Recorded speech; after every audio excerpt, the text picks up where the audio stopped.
তো আমি আমার পছন্দের প্রার্থী নাসিরউদ্দিন পাটোয়ারিকে ভোট দিয়েছি। মির্জা আব্বাস। আমি পাটোয়ারিকে। আব্বাস কি নাসিরুদ্দিন পাটোয়ারিকে। আলহামদুলিল্লাহ, অবশেষে ঢাকা ৮ আসনে বিপুল ভোটে জয়ী হয়েছেন নাসিরউদ্দিন পাটোয়ারি। চূড়ান্ত ফলাফল ঘোষণা করেছে বাংলাদেশ নির্বাচন কমিশন। বহুল আলোচিত এই আসনের ফল প্রকাশের পর থেকেই পুরো এলাকা জুড়ে শুরু হয়েছে আনন্দ উচ্ছ্বাস। রাজধানীর গুরুত্বপূর্ণ আসন হওয়ায় ঢাকা ৮ বরাবরই জাতীয় রাজনীতির কেন্দ্রবিন্দুতে থাকে। এখানে নির্বাচনী লড়াই মানেই বড় রাজনৈতিক বার্তা। এবারের নির্বাচনও ছিল ব্যতিক্রম নয়। শুরু থেকেই ছিল তীব্র প্রতিদ্বন্দ্বিতা, ব্যাপক প্রচারণা এবং ভোটারদের উচ্চ আগ্রহ। শেষ পর্যন্ত জনগণের রায় গিয়ে পড়েছে নাসিরউদ্দিন পাটোয়ারির পক্ষে।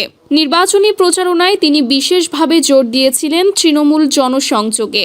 বাড়ি বাড়ি গিয়ে ভোটারদের সঙ্গে কথা বলা, স্থানীয় সমস্যা সরাসরি শোনা এবং সমাধানের আশ্বাস দেওয়া, এসব কৌশল তাকে সাধারণ মানুষের কাছে নিয়ে যায়। বিশেষ করে তরুণ ভোটারদের মধ্যে তার গ্রহণযোগ্যতা ছিল উল্লেখযোগ্য। সামাজিক যোগাযোগ মাধ্যমেও তার প্রচারণা ছিল সক্রিয় ও সুসংগঠিত। ভোটের দিন সকাল থেকেই কেন্দ্রগুলোতে ছিল উৎসব মুখর পরিবেশ। নারী, পুরুষ, তরুণ, প্রবীণ সব শ্রেণীর মানুষ স্বতঃস্ফূর্তভাবে ভোটাধিকার প্রয়োগ করেন।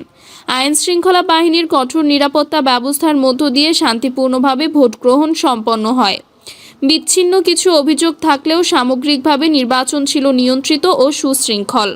ভোট গণনা শুরু হওয়ার পর থেকেই নাসিরউদ্দিন পাটোয়ারি এগিয়েছিলেন। একের পর এক কেন্দ্রের ফলাফল আসতে থাকলে তার জয়ের ব্যবধান ক্রমশ বাড়তে থাকে। শেষ পর্যন্ত নির্বাচন কমিশনের আনুষ্ঠানিক ঘোষণায় নিশ্চিত হয় তার বিপুল ব্যবধানে বিজয়। ফলাফল ঘোষণার পরপরই সমর্থকদের মাঝে দেখা যায় উচ্ছ্বাস। মিছিল, স্লোগান, ফুলেল শুভেচ্ছায় মুখর হয়ে ওঠে এলাকা। অনেকেই এটিকে জনগণের প্রত্যাশার বিজয় হিসেবে দেখছেন। বিশ্লেষকদের মতে তার সাংগঠনিক শক্তি, ব্যক্তিগত ভাবমূর্তি এবং উন্নয়নমুখী প্রতিশ্রুতি এই জয়ের মূল কারণ। ঢাকা ৮ আসনের দীর্ঘদিনের সমস্যা, যানজট, জলাবদ্ধতা, ড্রেনেজ সংকট, শিক্ষা, স্বাস্থ্যসেবার মান উন্নয়ন, এসব ইস্যু নির্বাচনী প্রচারণায় গুরুত্ব পেয়েছিল। নাসিরউদ্দিন পাটোয়ারি এসব সমস্যার সমাধানে পরিকল্পিত পদক্ষেপ নেওয়ার অঙ্গীকার করেছেন। এখন তার সামনে সবচেয়ে বড় চ্যালেঞ্জ হলো নির্বাচনী প্রতিশ্রুতি বাস্তবায়ন করা। বিজয়ের পর প্রতিক্রিয়ায় তিনি বলেন, এই জয় জনগণের জয়। তিনি দলমত নির্বিশেষে সকলের প্রতিনিধি হয়ে কাজ করার অঙ্গীকার করেন এবং এলাকার সার্বিক উন্নয়নে সর্বোচ্চ চেষ্টা করার কথা জানান। একই সঙ্গে তিনি ভোটারদের প্রতি কৃতজ্ঞতা প্রকাশ করেন এবং শান্তিপূর্ণ নির্বাচন আয়োজনের জন্য সংশ্লিষ্ট সবার প্রতি ধন্যবাদ জানান। অন্যদিকে পরাজিত প্রার্থীও গণতান্ত্রিক প্রক্রিয়াকে সম্মান জানিয়ে ফলাফল মেনে নেওয়ার কথা বলেছেন, যদিও কিছু কেন্দ্রে অনিয়মের অভিযোগ তুলেছেন। নির্বাচন কমিশন জানিয়েছে, যে কোনো অভিযোগ পেলে তা যথাযথভাবে তদন্ত করা হবে। রাজনৈতিক বিশ্লেষকদের মতে রাজধানীর এই আসনের ফলাফল ভবিষ্যতের বৃহত্তর রাজনৈতিক সমীকরণে প্রভাব ফেলতে পারে, কারণ ঢাকার ভোটারদের মনোভাব প্রায়ই জাতীয় রাজনীতির দিক নির্দেশনা দেয়। সব মিলিয়ে বলা যায়, গণতন্ত্রের সৌন্দর্য হলো জনগণের ভোটের মাধ্যমে নেতৃত্ব নির্বাচন। ঢাকা ৮ আসনের জনগণ তাদের প্রতিনিধি বেছে নিয়েছেন।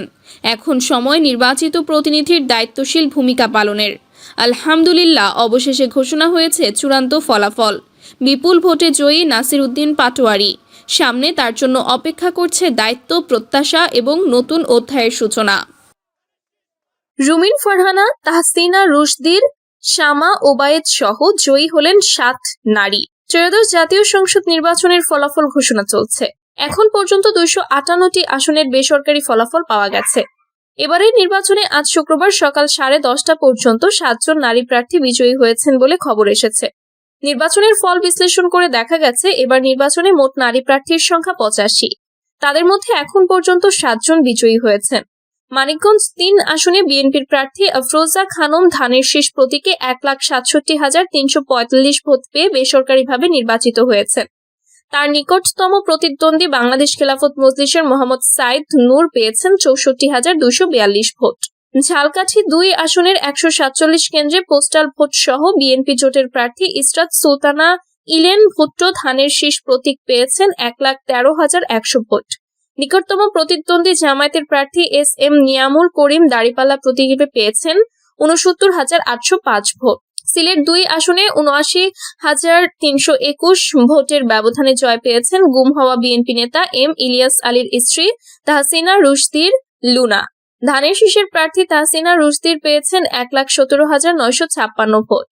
তার নিকটতম প্রতিদ্বন্দ্বী 11 দলীয় ঐক্য জোটের প্রার্থী খেলাফত মজলিসের মোহাম্মদ মুনতাসির আলী পেয়েছেন 38,635 ভোট। সিলেট জেলার 6টি আসনের 33 প্রার্থীর মধ্যে তাহসিনা রুশদীর একমাত্র নারী। ঢাকা 14 আসনে পুনরায় নির্বাচনের দাবি বিএনপি প্রার্থী তুলির। ত্রয়োদশ জাতীয় সংসদ নির্বাচনে ঢাকা 14 আসনে ব্যাপক অনিয়ম, ভোট জালিয়াতি ও প্রশাসনের অসহযোগিতার অভিযোগ তুলে ফলাফল বাতিল চেয়েছেন বিএনপি মনোনীত প্রার্থী সানজিদা ইসলাম তুলি। একই সঙ্গে তিনি এই আসনে পুনরায় নির্বাচনের দাবি জানিয়েছেন। শুক্রবার দুপুরে এক জরুরি সংবাদ সম্মেলনে তিনি এই দাবি জানান। সংবাদ সম্মেলনে তুলি অভিযোগ করেন, ভোটের দিন সকাল থেকেই তার নির্বাচনী এলাকায় ভোটারদের কেন্দ্রে যেতে বাধা দেওয়া হয়েছে এবং বিভিন্নভাবে ভয়ভীতি দেখানো হয়েছে। তিনি বলেন, ঢাকা 14 আসনের সাধারণ মানুষ দীর্ঘ 15 বছর পর তাদের ভোটাধিকার প্রয়োগ করতে চেয়েছিল, কিন্তু প্রশাসনের প্রত্যক্ষ ও পরোক্ষ অসহযোগিতার কারণে তা সম্ভব হয়নি। নির্বাচনের সংঘটিত অনিয়মের বিস্তারিত তুলে ধরে এ প্রার্থী আরো বলেন, অনেক কেন্দ্রে পোলিং এজেন্টদের জোরপূর্বক বের করে দেওয়া হয়েছে এবং ফলাফল ঘোষণার আগে খালি রেজাল্ট শিটে স্বাক্ষর করতে বাধ্য করা হয়েছে। এছাড়া প্রতিদ্বন্দ্বী প্রার্থীর বিরুদ্ধে গভীর রাতে প্রিজাইডিং কর্মকর্তাদের সঙ্গে আর্থিক লেনদেন ও ভোটারদের মধ্যে টাকা বিতরণের ভিডিও প্রমাণ রয়েছে বলে দাবি করেন তিনি। সংবাদ সম্মেলনে তুলের পক্ষে আরো জানানো হয়, নির্বাচনী ফলাফল প্রকাশে উদ্দেশ্যমূলকভাবে দেরি করা হয়েছে এবং অনেক কেন্দ্রের ফলাফল সরাসরি নির্বাচন কমিশনে পাঠিয়ে দেওয়া হয়েছে, যা নির্বাচনী বিধিমালার চরম লঙ্ঘন। তিনি বক্তব্যে 5টি দাবি উপস্থাপন করেন। নির্বাচনের সব অনিয়মের নিরপেক্ষ ও উচ্চ পর্যায়ের তদন্ত, ঢাকা 14 আসনের নির্বাচনের ঘোষিত ফলাফল স্থগিত করা, অনিয়মের সঙ্গে জড়িত কর্মকর্তাদের বিরুদ্ধে আইনানুগ ব্যবস্থা গ্রহণ, বিতর্কিত কেন্দ্রগুলোর ফলাফল বাতিল করা এবং ঢাকা 14 আসন স্বচ্ছ ও নিরপেক্ষ পরিবেশ পুনরায় নির্বাচন আয়োজন করা। নির্বাচন কমিশন ও প্রশাসনের কাছে দাবি জানিয়ে তুলি বলেন, জনগণ এই প্রশাসনের নির্বাচন মেনে নেবে না। যতক্ষণ পর্যন্ত সুষ্ঠু তদন্ত ও ন্যায় বিচার নিশ্চিত না হবে, ততক্ষণ আমাদের আন্দোলন চলবে। জাতীয় সংসদ নির্বাচনে ভোট পড়েছে 59.44%, জানালেন ইসি। গণভোট ও ত্রয়োদশ জাতীয় সংসদ নির্বাচনে 59.44% ভোট পড়েছে। শুক্রবার নির্বাচন কমিশনের জনসংযোগ পরিচালক মোহাম্মদ রুহুল আমিন মল্লিক সাংবাদিকদের এই তথ্য জানিয়েছেন। বৃহস্পতিবার ভোটে 229টি আসনে নির্বাচন হয়েছে। শেরপুর 3 আসনে একজন বৈধ প্রার্থী শেষ দিকে মৃত্যুবরণ করায় সেই আসনের ভোট স্থগিত রেখেছে কমিশন। এই আসনের এখন নতুন তফসিল দিয়ে ভোট করতে হবে। নির্বাচনে দেশের মোট ভোটার 12,77,11,793 জন।